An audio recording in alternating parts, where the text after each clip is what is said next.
It's going to be Miesha Tate versus Julia Avila.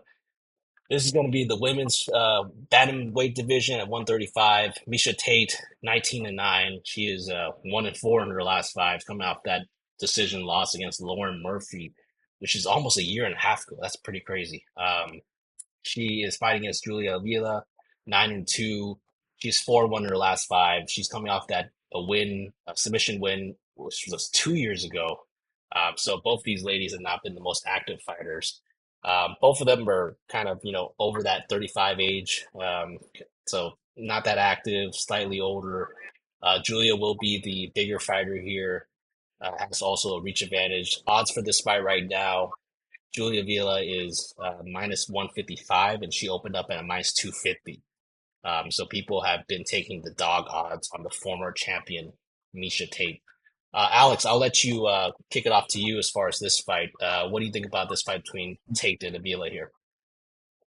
So I'm taking Avila here. Miesha just looked so bad in her last fight against Lauren Murphy. I don't think she has any finishing equity, in this matchup. All she really does is, throw out a very weak left jab, Mm. and then she'll go in for like the occasional like clinch and grapple.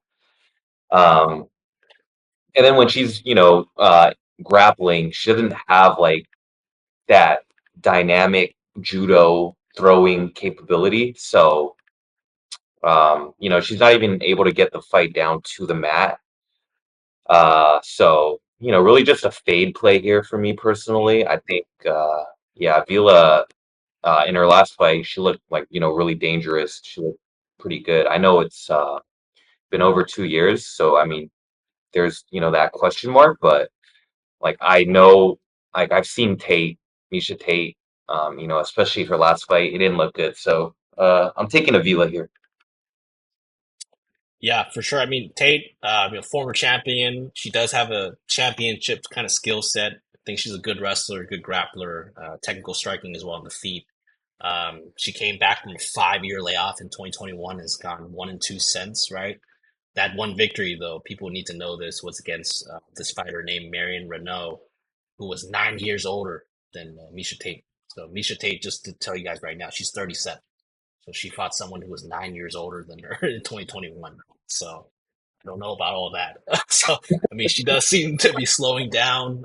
She looked really slow against Lauren Murphy, man. Not a good sign. Um, Maybe it was because she was fighting at 125. Maybe that's not the weight division for her, right? She looked really slow at 125. Maybe at 135 she'll look a little faster.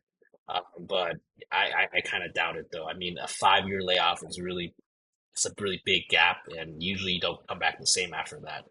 Avila, she's also coming off a 2-year layoff, kind of a layoff herself. That was also due to a combination of, I believe she had like an injury she was tending to, and also she had like a kid, so she was kind of having a family there. Um, there's a lot of variables in this fight just because of these two inactive fighters, if you will. Avila, she does like the brawl, heavy shots, has a jiu-jitsu black belt, but she can get in the slugfest. She'll sometimes prefer that. Um, I will probably say Avila by decision. However, the line that I want to hit is going to be the over 2.5. When that drops, sign me up for a parlay piece for that because I think that I'm going to stuff that into my parlays. I don't know what the odds are going to look like, but I feel like both of these ladies would survive to a decision. And most of the time for these over 2.5, especially in women's MMA, they have been cashing more often than not. So I'll be on the lookout for that, and we'll see what the odds are when they drop.